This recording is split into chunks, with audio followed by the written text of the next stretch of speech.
Le grand dialogue. Sigika Foba. Le grand dialogue, l'émission de débat du studio Tamani sur votre radio. Shenibiro. Halud Mauni. Shenibiri. Sigika Foba. Le grand dialogue. Le grand dialogue. Mesdames, Messieurs, bonsoir. Merci de nous rejoindre pour cette émission et merci de nous recevoir chez vous. Si vous êtes à la maison, nous sommes mercredi 17 juin 2015. Bienvenue donc à cette émission. Le grand dialogue d'aujourd'hui réfléchit sur le réchauffement climatique. Une grande rencontre est prévue cette année en France pour parler de la question et l'Union européenne veut donc communiquer sur la question pour un changement de comportement et c'est donc tout le sens donc donné à cette émission qui est donc dans la mouvance donc de l'Union européenne qui veut communiquer sur le fait. Nous sommes avec trois invités. Mambi Fofana, coordinateur technique du groupe de partenaires techniques et financiers sur l'environnement et le changement climatique.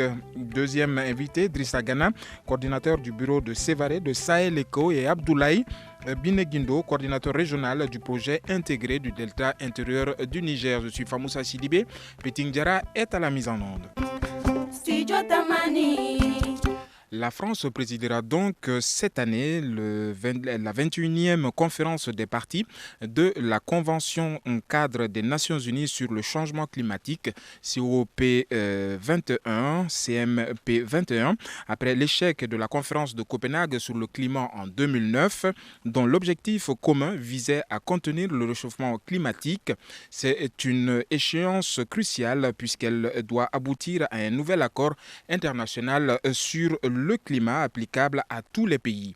Cet accord devra être universel, durable et aura force de loi. L'idée est de mener à la neutralité carbone avant la fin du siècle ainsi qu'au respect de l'objectif des 2 degrés donc, c'est-à-dire le maintien du réchauffement climatique global des températures sous la barre des plus 2 degrés.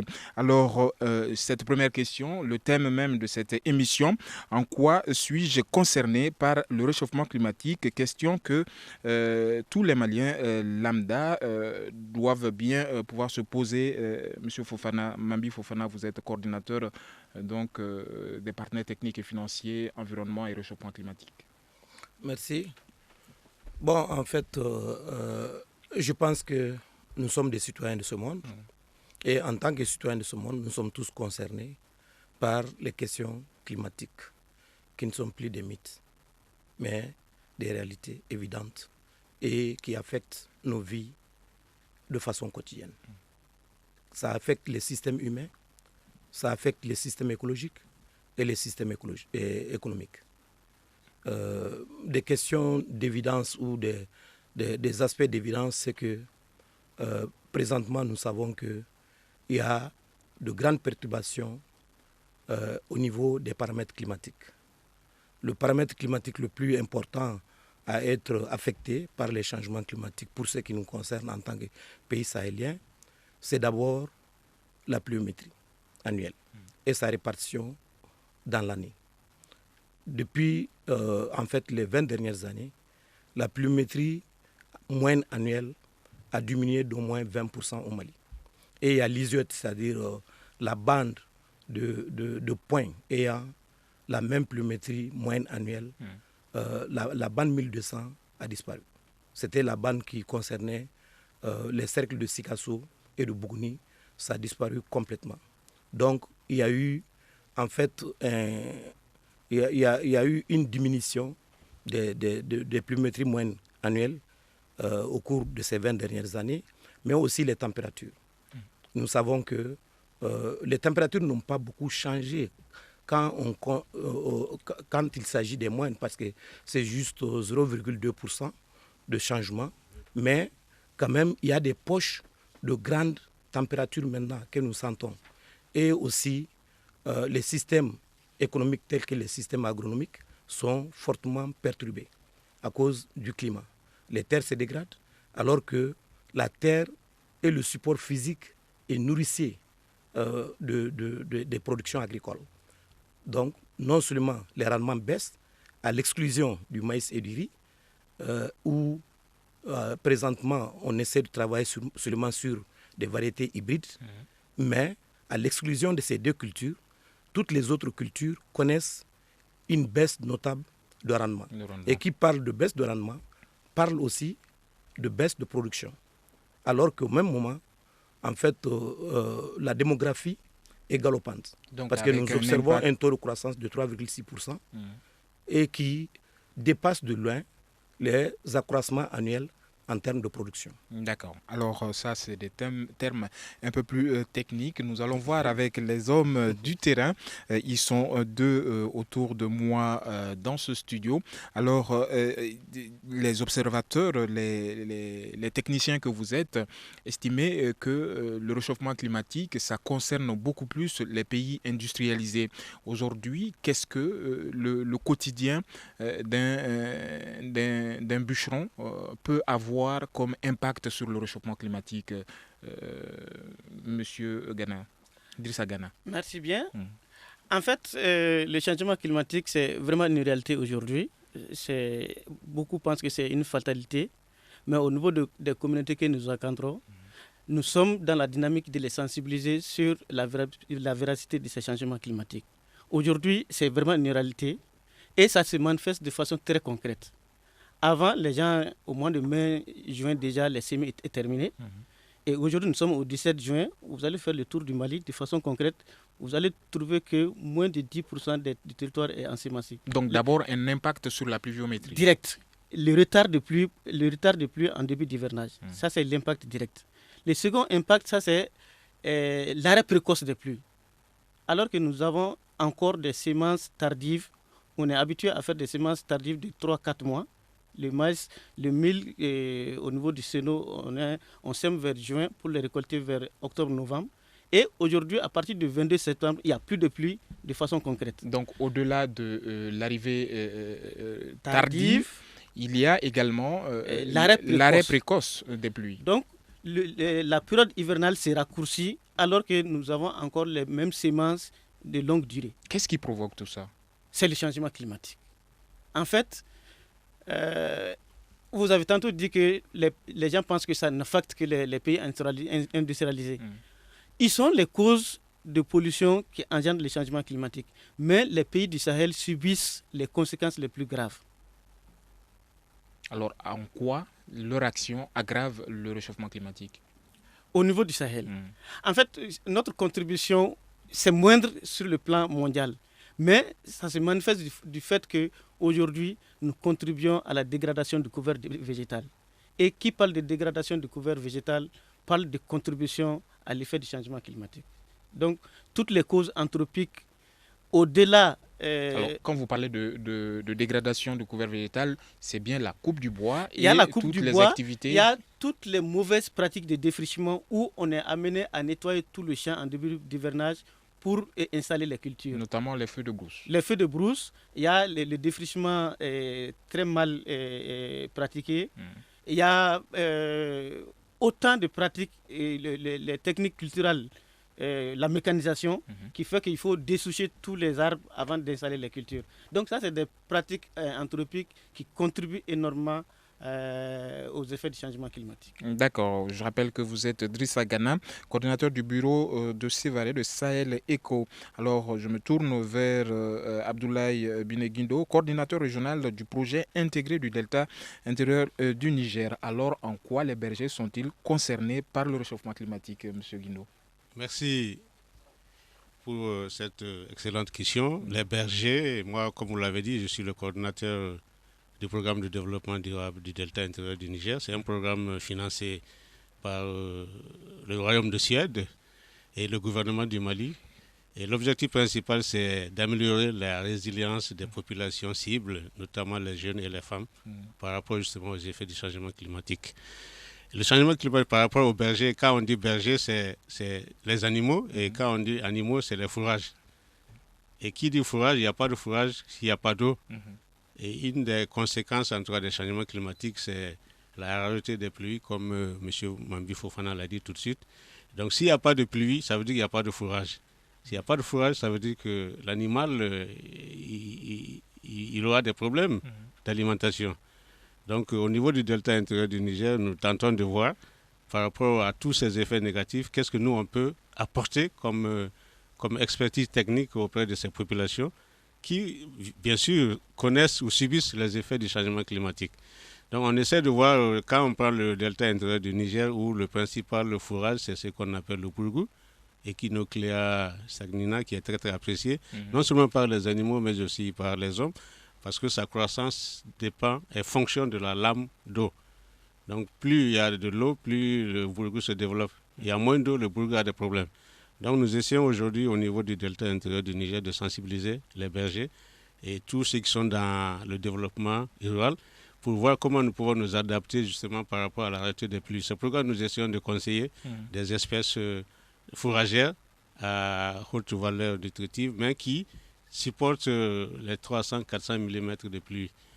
Et l'exemple qu'on peut prendre, c'est par exemple le vétiver qui est connu, le vétiver nigritana, qui est une plante fourragère à haute valeur nutritive, mais d'après le constat, c'est une espèce aujourd'hui qui a aussi des problèmes. Donc il y a lieu de voir, de changer un peu les habitudes des gens par rapport aux effets du changement climatique. Les caractéristiques fondamentales, quand on dit changement climatique, c'est la rareté des pluies et l'élévation des températures. Donc il faut que les gens s'adaptent et c'est ce travail de sensibilisation que nous faisons au niveau du delta intérieur du Niger. D'accord. Alors nous allons parler d'adaptation tout à l'heure dans la deuxième partie de cette émission. Tout d'abord, on parle de variabilité. Quelle définition peut-on donner à ce mot, Monsieur Fofana, Mambi Fofana? Okay, merci. En fait, la variabilité climatique, c'est les variations des paramètres climatiques de façon saisonnière, pas sur la durée. Alors que le changement climatique, c'est des variations sur la durée. Au cours d'une même année, par exemple, il peut ne pas pleuvoir pendant un mois donné, alors qu'il aura plu le mois précédent.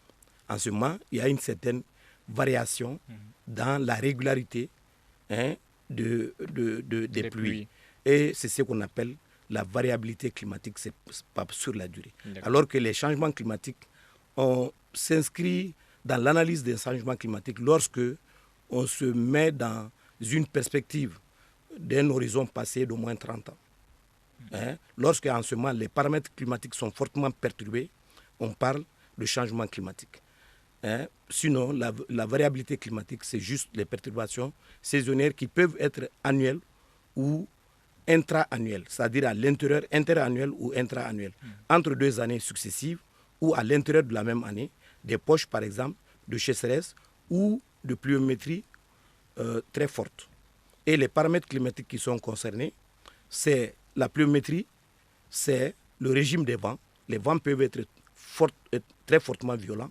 C'est aussi l'humidité relative de l'air, c'est-à-dire que l'air devient moins humide. Et c'est la végétation, le couvert végétal est extrêmement important parce que ça régule même le système hydrologique. Donc ce sont ces paramètres-là qui sont fortement perturbés. Et quand ces paramètres sont fortement perturbés sur la durée, et ça affecte le climat au niveau mondial. Et c'est ce qu'on appelle changement climatique. Alors que les variations peuvent être localisées. D'accord. Alors, cette émission qui réfléchit donc sur le réchauffement climatique, un débat initié avec le partenariat en collaboration donc avec la délégation de l'Union européenne au Mali, en prélude donc à la grande rencontre qui doit se tenir en France très prochainement cette année sur le réchauffement climatique. Alors, nous allons observer quelques secondes de pause, mais avant, nous saluons nos auditeurs qui sont à Ménaka et qui écoutent cette émission avec intérêt. Merci à vous et à très bientôt. Vous écoutez Studio Tamani, votre avis nous intéresse. Écrivez vos commentaires et suggestions sur la page Facebook et dialoguez avec nous. Studio Tamani, c'est aussi les réseaux sociaux. Les réseaux sociaux, notre compte Facebook et notre page Facebook et notre compte Twitter sont là pour vous, si vous voulez réagir à ce contenu, au contenu que nous donnons au débat d'aujourd'hui qui porte sur le réchauffement climatique. Nous allons tenter avec les experts de vous donner des définitions moins techniques, de moins en moins techniques avec les experts, même si c'est difficile. Les impacts du changement climatique, c'est donc le thème de cette deuxième partie, impact du changement climatique sur le fleuve Niger. Quels sont les impacts du changement climatique sur le Niger? Mais d'abord, vous deux, vous êtes basés à Mopti, dans la région de Mopti. Pourquoi Mopti est une zone stratégique et pourquoi vous êtes là-bas, Drissa Gana? En fait, Mopti, c'est connu au Mali que c'est la Venise malienne. Venise malienne, ça veut dire que c'était carrément entouré de l'eau. Mais aujourd'hui, vous partez à Mopti, vous serez désolé. Carrément, c'est la déception, c'est la désolation. Aujourd'hui, il y a au niveau de en Mopti, période de crue ou bien en période de décrue? Aujourd'hui, là où je vous parle, il y a au niveau du fleuve Niger, il y a des parties où on peut traverser à pied. Moi, je me rappelle, ma première fois d'aller à Mopti, c'était en 1982. Et si je compare le niveau d'eau de 82 à aujourd'hui, vraiment, je suis... En fait, les mots me manquent pour apprécier. C'est vraiment... Aujourd'hui, l'ensablement a carrément dominé le fleuve. Ça, c'est vraiment un constat et tout le monde est unanime là-dessus. Donc, le débit du fleuve a baissé. A baissé. Et il y a carrément l'ensablement. Ça, c'est un constat. Notre intervention au niveau de Mopti, d'abord, Mopti, c'est l'entrée du désert. La zone tampon, si on peut dire, relais entre le sud et le nord du Mali.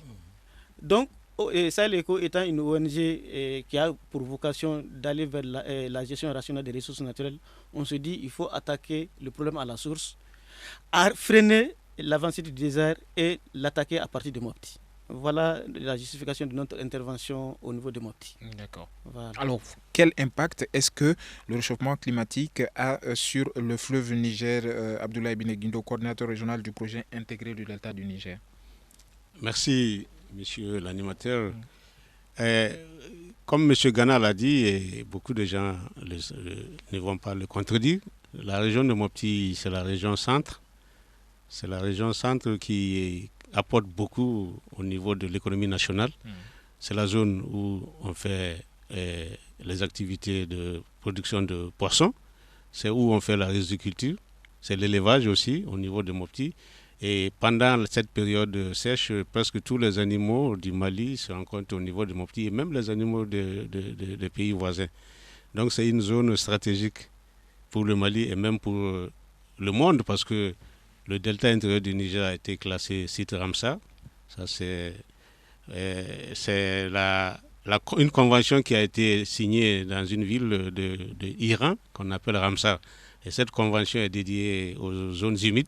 Donc tout le delta intérieur du Niger qui commence de Kémassina à Ségou pour se prendre fin au niveau de la région de Tombouctou en passant bien sûr par la région de Mopti où il y a 4 secteurs qui sont inondés, Djenné, Mopti, Ténékou et Youarou. Donc, du point de vue vraiment contribution économique, contribution culturelle, tourisme, tout ça, Mopti est quand même une région stratégique pour le pays. Maintenant, l'impact du changement climatique, il y a 20 ans, il y a 30 ans, le delta intérieur avait une superficie de 41 000 km² comme ça. Mais aujourd'hui, la superficie est estimée à entre 20 000, 17 000, 18 000. Inondable ou bien Inondable. Ça veut dire qu'il y a moins d'eau. Donc quand il y a moins d'eau, c'est sûr qu'il y aura maintenant des conséquences au niveau du delta intérieur du Niger, parce que tout le système de production est perturbé. Donc, quand on prend le cas des poissons, parce qu'avec la zone d'inondation, c'est des zones propices pour la reproduction des poissons qu'on appelle les zones de frayeur. Mais donc s'il n'y a pas beaucoup d'eau, ça joue sur la production des poissons. Maintenant, les autres activités, c'est la même chose du point de vue de la végétation, surtout les ligneux, du point de vue des pâturages. Quand il n'y a pas d'eau, il y a donc diminution ou rétrécissement des pâturages. Et quand on tient compte de la capacité de charge, le nombre d'animaux qu'on met sur un pâturage pour que les animaux puissent se nourrir, il y a des problèmes.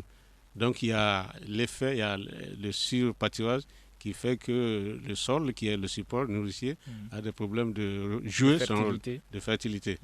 Donc, Gana disait tout de suite, il parlait de l'ensablement, ça aussi, on s'est remarqué au niveau du delta intérieur du Niger, parce que quand il pleut beaucoup, bien sûr, le courant, ça joue aussi sur un peu le système d'écoulement de l'eau qui fait que le courant peut entraîner du sable, ceci, cela. Mais quand la vitesse d'écoulement est faible, donc il y a des sédimentations qui se passent. Ce qui fait qu'aujourd'hui, nous constatons qu'au niveau de certains tronçons, le fleuve Niger et son affluent principal, le Bani, connaissent des comblements. Ce qui fait qu'à la longue, si on ne prend pas des mesures, le fleuve peut-être un jour va disparaître, mais quand on dit ça, les gens vont dire non, mais comment le fleuve va disparaître? C'est quelque chose que Dieu a créé, ceci, cela. Mais il y a des exemples à travers le monde où on a vu que des fleuves, des cours d'eau ont disparu. Donc il y a lieu que, en tout cas, nous, techniciens et la population, on essaie de voir comment atténuer l'impact du changement climatique au niveau du fleuve Niger. D'accord. Alors, ce n'est pas un cours de géologie, mais plutôt un débat sur le réchauffement climatique. Merci à vous, messieurs, pour l'animer. Alors, je me tourne vers Mambi Fofana. Vous êtes coordinateur technique du groupe de partenaires techniques et financiers. Vous êtes à l'ambassade de Suède. On sait que l'environnement, c'est un domaine budgétivore pour les partenaires. Aujourd'hui, à combien peut-on estimer l'investissement européen vis-à-vis pour atténuer ou bien pour encourager l'adaptation au changement climatique au Mali?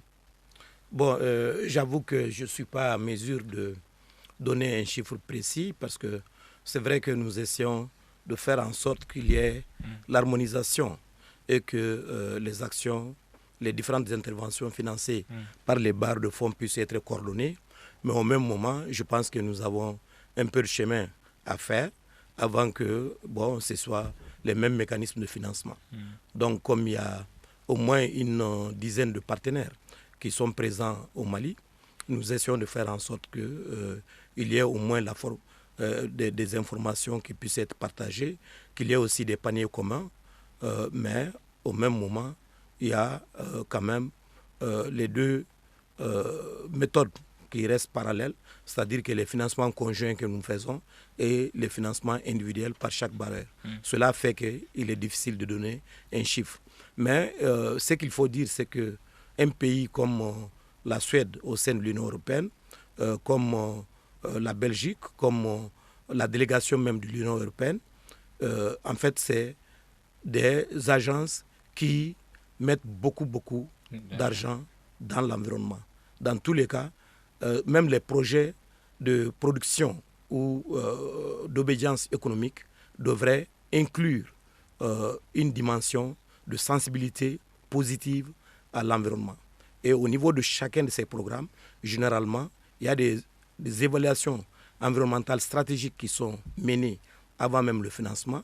Et au cours de la mise en œuvre aussi, chaque fois qu'il y a des ouvrages qui sont réalisés, il y a des études d'impact environnemental et social qui sont réalisées pour s'assurer d'abord que ces ouvrages ou ces programmes ont moins d'impact négatif sur l'environnement, ou quand il y a des impacts sur l'environnement et le social, que ces impacts puissent être réduits à travers des mesures de correction. D'accord. Alors, merci beaucoup, Mambi Fofana. Vous êtes le coordinateur technique du groupe de partenaires techniques et financiers en faveur donc de l'environnement et du changement climatique. Alors, je me tourne vers Drissa Gana, coordinateur de Sahel Eco à Sévaré. Alors, concrètement sur le terrain, quel genre d'activité est-ce que vous menez en faveur des populations?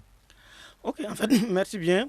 Par rapport à la lutte contre les effets du changement climatique, Sahel Eco, qui est une ONG prioritairement d'environnement, met l'accent essentiellement sur la promotion des bonnes pratiques de promotion de l'agroforesterie. Entendons par bonnes pratiques tout ce qui va en faveur de la gestion durable des terres. Il y a tout ce qui est régénération naturelle assistée, tout ce qui est reboisement là où c'est possible, là où les conditions d'eau les permettent, et tout ce qui est action de conservation des eaux et des sols, et tout ce qui est promotion des produits forestiers non ligneux. Donc nous accompagnons les communautés à travers ces actions de bonnes pratiques. Et ça nous amène à aller vers l'amélioration des conditions de vie de la population. D'accord. Alors, comment est-ce que vos ONG, vos structures parviennent à faire une évaluation de vos actions sur le terrain, M. Guindo? Par rapport au changement climatique, nous menons des activités de maraîchage. Ça, c'est généralement destiné aux associations féminines parce que vous savez, les femmes jouent un grand rôle. Tout ce qui est exploitation de bois, tout ce qui est cuisine, parce que le bois est la principale source d'énergie. C'est les femmes qui exploitent et les jeunes, ça ce sont nos cibles. Donc nous mettons des périmètres maraîchers à la disposition des femmes pour produire beaucoup. Les 12 mois de l'année, c'est qu'il y a une innovation, parce que nous faisons des forages équipés de panneaux solaires avec des châteaux d'eau de 5 mètres cubes. Les 12 mois de l'année, les femmes sont au travail. Pendant la campagne de maraîchage, la campagne normale, elles sont sur le périmètre. Et pendant la contre-saison, elles sont aussi sur le périmètre parce que nos partenaires techniques qui sont, par exemple, pour le maraîchage, la Direction régionale de l'agriculture, conseillent des spéculations de contre-saison. Donc 12 mois sur 12, les femmes sont occupées. Ils produisent, ils transforment. Donc si je comprends bien, les activités sont basées essentiellement sur l'adaptation au changement climatique. Ça, c'est pour en ce qui concerne les femmes. Donc, si avant la femme partait pour le ramassage du bois 2 fois ou 3 fois par semaine, maintenant elle ne peut plus le faire parce qu'elle est occupée et l'occupation aussi lui donne de l'argent. Et avec l'argent, elle peut peut-être chercher d'autres sources alternatives d'énergie. Les jeunes, nous encadrons les jeunes en matière de reboisement. Et on sait que la végétation joue un grand rôle en matière de pluviométrie. Donc les jeunes aussi, nous mettons des plans à leur disposition pour faire le reboisement. Mais nous faisons aussi ce qu'on appelle la formation pour la fabrication de savon. C'est vrai qu'il y a certains produits qui polluent l'environnement chimique, tout ça, mais nous faisons attention à tout ça. Nous formons les femmes aussi pour la fabrication de savon. Nous formons les femmes à développer l'aviculture, c'est-à-dire l'élevage de la volaille, pour qu'elles puissent avoir beaucoup d'argent. Il y a aussi la brugriculture qui est très très connue au niveau du delta intérieur du Niger. Donc nous faisons toutes ces formations et des appuis techniques, des appuis en équipement. Est-ce que vous parvenez à autonomiser ces couches? Nous sommes à notre 2e année d'exécution du programme au niveau de Mopti et votre question est pertinente. Nous faisons ce qu'on appelle l'évaluation aussi socio-économique parce que, comme vous l'avez dit, quand on vient pour aider des gens, il faut savoir au départ quelle était la situation de référence. Et quand le projet est venu, est-ce qu'il y a eu de l'amélioration? Si c'est oui, à quel niveau? Donc on échange avec les femmes et on fait ce qu'on appelle l'état de référence pour voir si nous ne sommes pas venus perturber leur système. Au lieu de les aider, peut-être qu'on les crée des problèmes. Donc il y a la situation de référence et en fait, pour le moment, tout ce que nous faisons au niveau du delta intérieur du Niger est apprécié par la population et les autorités techniques aussi, les collectivités pensent que nous sommes sur le bon chemin et nous avons des évaluateurs, des yeux comme on dit extérieurs qui viennent voir aussi, qui pensent que vraiment, si au niveau du delta, tout le monde arrive à adopter l'approche PDD-DIN, on espère qu'il y aura moins de pression sur les ressources naturelles que certains pensent inépuisables. D'accord. Et par rapport à votre question sur sur le fond, vous savez, moi, vous avez dit que l'environnement c'est budgétivore, c'est vrai. C'est vrai que c'est budgétivore. Si on ne fait pas, si on ne prend pas des précautions, le coût de l'inactivité, c'est comme ça que souvent les gens disent, est plus élevé que ce qu'on considère aujourd'hui comme budgétivore. Qu'est-ce que vous appelez inactivité? Le coût de l'inactivité, on voit le danger. Tout le monde dit que l'environnement, les ressources naturelles se dégradent, mais personne ne bouge. Et justement, quand on ne bouge pas, on aggrave la situation. Alors quand on se lève avec des solutions pratiques, simples, on peut un peu atténuer et pouvoir vivre avec. D'accord. Alors nous allons observer quelques secondes de pause. Ensuite, nous reprendrons le cours de cette émission que je rappelle est organisée en partenariat avec la délégation de l'Union européenne au Mali, en prélude donc au grand rendez-vous qui doit se tenir cette année en France sur le réchauffement climatique. Nous nous retrouvons juste après ça. Une réaction, un avis, un commentaire. Réagissez sur la page Facebook de Studio Tamani et restez connectés avec nous. Studio Tamani sur les réseaux sociaux pour vous faire entendre. Studio Tamani débat donc aujourd'hui du changement climatique, un débat initié en partenariat avec la délégation de l'Union européenne. Alors nous étions sur les impacts. Aujourd'hui, nous allons voir avec nos invités comment est-ce qu'on peut trouver des solutions pour s'adapter aux effets du changement climatique. Les partenaires sont investis dans le domaine et les techniciens sur le terrain à travers les ONG que nous avons ici, Sahel Eco, et le projet donc intégré du delta intérieur du Niger font énormément d'actions pour donc atténuer les effets du changement climatique et permettre aux populations sur le terrain de pouvoir s'adapter donc au changement. Nous allons voir les solutions. Peut-on lutter contre le réchauffement climatique? Aujourd'hui, quels sont les moyens de lutte ou d'adaptation du changement climatique? Mambi Fofana. Merci, M. Sidibé. Je pense qu'il y a beaucoup de solutions. Et les solutions se trouvent au niveau individuel et au niveau collectif. Chacun de nous peut contribuer à la résolution du problème. Parce que chacun de nous contribue aussi à la cause du problème. Et c'est en cela que chacun devrait contribuer à la résolution du problème. Et des actes simples peuvent contribuer à la résolution du problème. Lorsque vous sortez de votre chambre ou de votre bureau, éteindre la lumière contribue à la résolution du problème. Parce que si vous n'éteignez pas la lumière, l'ampoule ne va pas durer. Donc, lorsque vous remplacez l'ampoule, alors que l'ampoule aura été fabriquée par un procédé industriel, alors que ce sont les procédés industriels qui sont à la base des émissions de gaz à effet de serre, c'est que vous allez contribuer dans ce cas à l'aggravation du problème. Mais en éteignant l'ampoule, vous contribuez à la résolution du problème. Au Mali, dans le domaine de l'agriculture, on peut beaucoup faire. Nous pouvons par exemple utiliser les cendres. Il y a 95% des boulangeries qui fonctionnent à partir du bois. Et la cendre, c'est juste la potasse, qui est un élément majeur. Le potassium est un élément majeur qui peut être utilisé dans l'agriculture. Le Mali investit des milliards dans l'achat d'engrais potassiques. Les plumes de volaille ont une teneur en azote très élevée. Mais nous savons qu'il y a au niveau de nos marchés des lieux d'abattage de la volaille avec des plumes partout. Mais les plumes peuvent être compostées facilement pour remplacer les engrais azotés chimiques que nous achetons. Les cornes de bœuf peuvent être utilisées. À l'ICRISAP, nous avons à l'époque procédé à des analyses de laboratoire qui ont démontré que les cornes de bœuf contiennent 24% d'azote, alors que le sac d'urée en contient 46%. Qu'est-ce que ça veut dire? Qu'au moins, la corne de bœuf contient la moitié de la teneur en azote de l'urée. Donc, notre budget engrais peut beaucoup diminuer. Et lorsque nous diminuons les charges de production, en ce moment, les profits augmentent. Ça, c'est au niveau de l'agriculture. Mais je disais aussi qu'au niveau individuel, nous pouvons beaucoup faire. Mais maintenant, il y a des torches solaires au Mali à prix abordable. Justement, les énergies renouvelables. Les énergies renouvelables. Le biogaz, l'énergie solaire, l'énergie éolienne, nous pouvons les adopter. Est-ce que vous investissez dans ce domaine? Nous investissons dans ce domaine parce que, en fait, quand M. Guindo parle du programme de développement du delta intérieur du Niger, c'est un programme qui est financé par la coopération suédoise.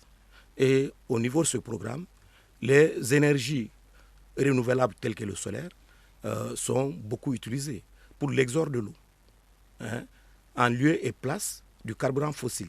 Parce que c'est des pompes immergées qui sont actionnées à partir de panneaux solaires. Et si on n'avait pas utilisé ces panneaux solaires, on aurait pu utiliser des moteurs, des générateurs qui fonctionnent à base de gaz carburant fossile, de carburant fossile, tel que en fait soit l'essence ou le gasoil. Donc nos comportements individuels peuvent beaucoup contribuer à la gestion du problème. Nous pouvons diminuer nos déchets. En fait, au lieu de jeter les déchets partout, nous pouvons les recycler. Bamako est une ville de déchets, mais on peut faire un tri et puis utiliser cela dans l'agriculture. Même les déchets plastiques peuvent être utilisés pour répondre à des besoins humains. Donc, il y a tellement de solutions que nous pouvons promouvoir localement au niveau des systèmes de production et au niveau du comportement individuel. Nous pouvons participer à des actions civiques. Chaque fois que vous entendez parler d'une journée de salubrité, d'une journée de reboisement, vous participez et vous contribuez ainsi à la solution du problème. D'accord, merci beaucoup Mambi Fofana. Je rappelle que vous êtes coordinateur technique du groupe de partenaires techniques et financiers pour l'environnement et le changement climatique. Alors Drissa Gana, vous êtes coordinateur du bureau Sahel Eco à Sévaré. Est-ce que les populations sont réceptives à l'idée que ça doit changer? En fait, dans l'introduction, j'avais dit que les changements climatiques aujourd'hui, c'est une réalité, mais ce n'est pas une fatalité. Et nous, en tant qu'ONG qui côtoyons régulièrement les communautés, nous comprenons avec cette population que réellement il y a la volonté de changement. D'abord, ils sont informés sur les effets des changements climatiques à travers la forte communication que le gouvernement a engagée, mais aussi à travers l'accompagnement des ONG qui mènent assez de sensibilisation autour de ces changements climatiques. Alors, je l'ai dit que ce n'est pas une fatalité, ça veut dire qu'on peut lutter contre les changements climatiques en termes d'atténuation et en termes d'adaptation. Et au niveau de Sahel Eco, j'avais tantôt dit que la meilleure solution, c'est de faire les bonnes pratiques agricoles. Et parmi ces pratiques, au niveau de l'ONG Sahel Eco, nous avons privilégié une des techniques qui a fait ses preuves aujourd'hui. Et j'allais parler de la régénération, de la technique de régénération naturelle assistée des arbres. Qu'est-ce que ça veut dire? Je vais juste vous dire un scénario. Imaginez un village où on tue systématiquement tous les enfants avant leur premier anniversaire. Au bout de 10-20 ans, quel est le sort de ce village? Malheureusement, nous sommes en train d'assister à ce scénario dans les champs où on peut assimiler les arbres aux enfants. En début d'hivernage, tous les jeunes pousses qui ont grandi au cours de l'année sont systématiquement éliminés, brûlés pour installer les cultures. Et si cette pratique continue, au bout de 10-20 ans, tous les grands sujets vont mourir et le champ sera désert. Parler des grands arbres. Voilà. Donc Sahel Eco a vraiment, au regard de ce constat, a développé la technique de régénération naturelle assistée qui consiste à entretenir les jeunes pousses qui arrivent naturellement, qui sont adaptées aux conditions climatiques parce qu'elles ont germé seules. Et il suffit juste de les assister pour les faire grandir. Et ça a vraiment fait ses preuves. Et ça contribue énormément à l'amélioration du couvert végétal aujourd'hui où certains paysans ont des champs avec des densités d'arbres autour de 200 arbres à l'hectare. Cela veut dire que certains champs sont plus riches en arbres aujourd'hui que les forêts classées du Mali. D'accord. Merci beaucoup, Drissa Gana. Je rappelle que vous êtes coordinateur de Sahel Eco à Sévaré. Alors, monsieur Bineguindo, vous êtes coordinateur régional donc, du projet intégré du Delta intérieur du Niger à Mopti.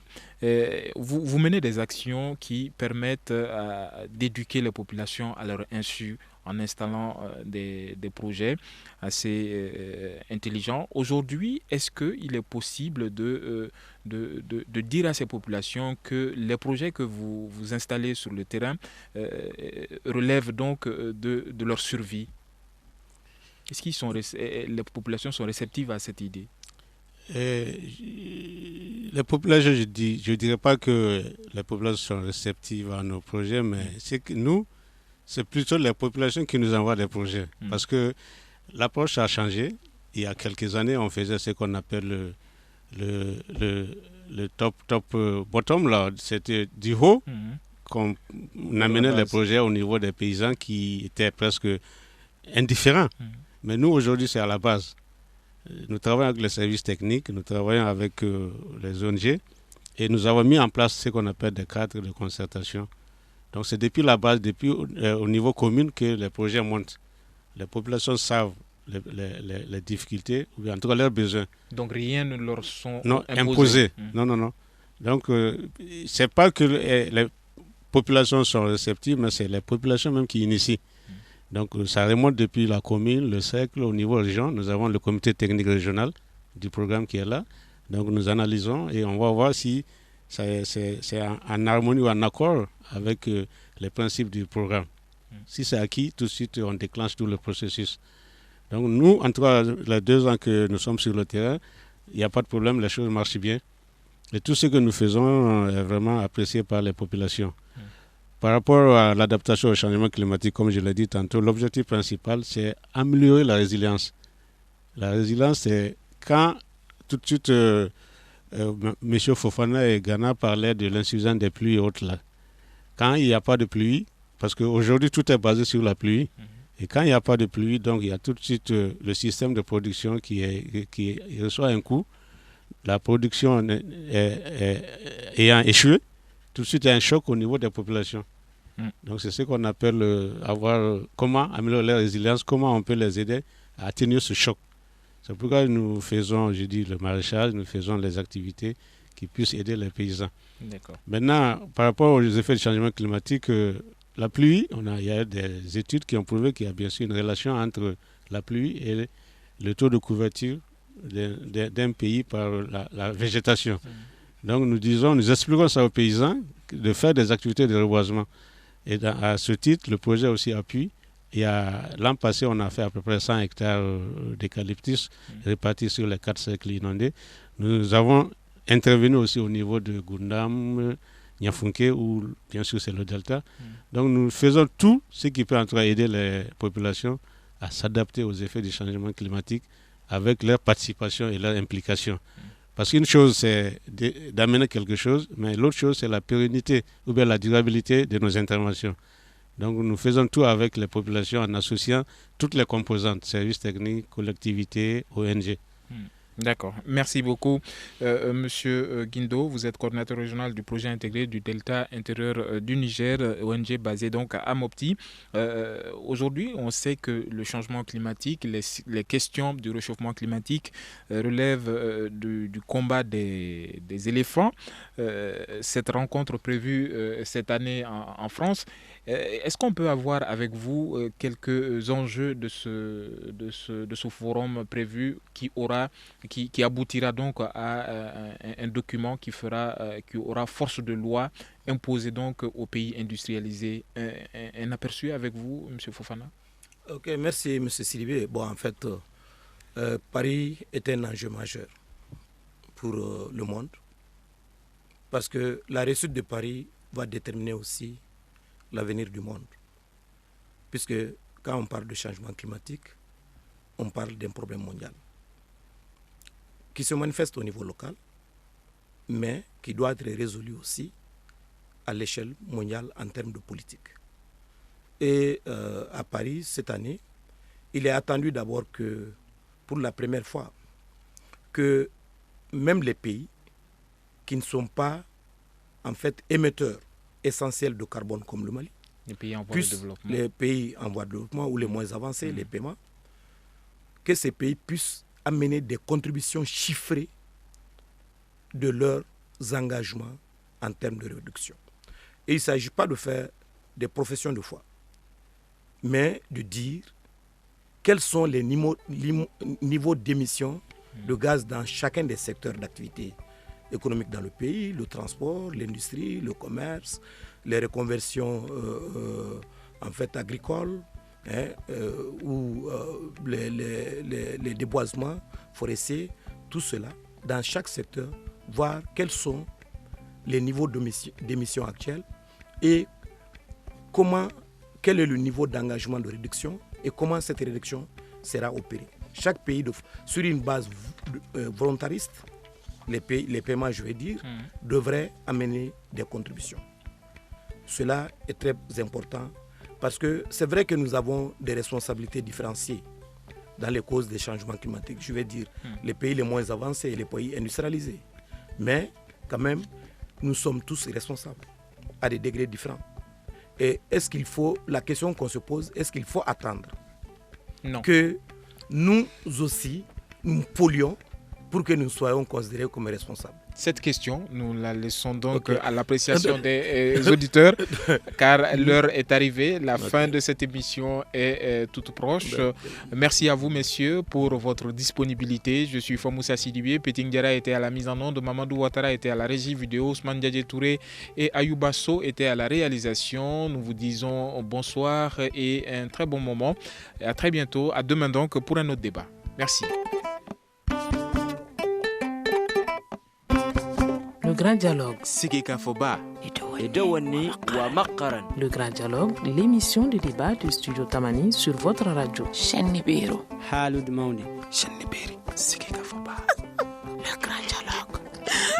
Le Grand Dialogue.